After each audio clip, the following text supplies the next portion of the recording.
Yeah, we're doing this again. Before I left for Canada, I spent some time making my room spotless. It was so nice. But then I realised I hadn't packed, and so disaster struck. Now I've returned, I've unpacked, disaster has struck again, it's time to fix it. I call this particular framing and focusing hope. Do you remember last time I made this kind of video, I was talking about all the stuff that I had, and the conclusion was lots. Well, since then, I've moved house, during which process I tried to get rid of even more stuff. And somehow... Stuff,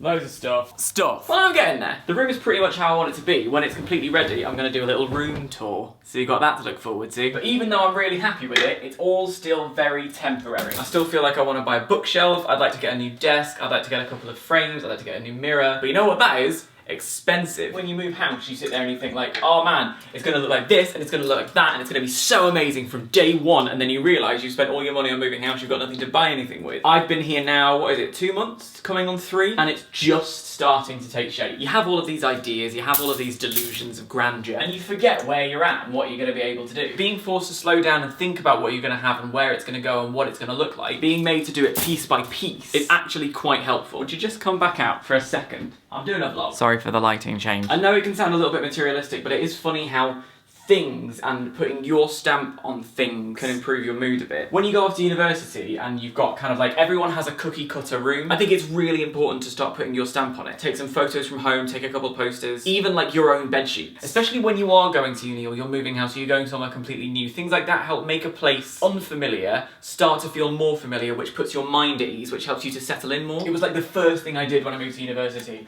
My first university room was great. I had posters on the wall, I had like a bunch of little pictures. I even had a wall of memes. Like back in the day, it was the 2008 election, and there were all of these like political memes about Hillary and Obama and McCain. Oh my God, do you remember those days? Chloe did the same. Her room was full of like trinkets and things like that. You walked in and you knew it was Chloe's room. We have a very similar situation in our flat at the moment. Like our flat is exactly the same layout-wise as the girls downstairs. To the point where if you stand outside my bathroom and don't look at anything else, you can go like, where exactly am I? But then you walk into my room or Jack's room or the living room and you realise that, oh, it's actually very different. There is a different vibe in each of our flats. Ours is nicer. The other thing I've noticed the longer I've lived independently away from my parents is just how much more house proud I've become. I was your typical teenager. I would kind of like leave stuff all over the place, books on the floor, DVDs out of their cases, clothes on clothes on clothes on clothes on a chair. Even like glasses and plates and stuff I would leave in my room, and my mum would go spare. She'd just be like, how do you do this? How do you amass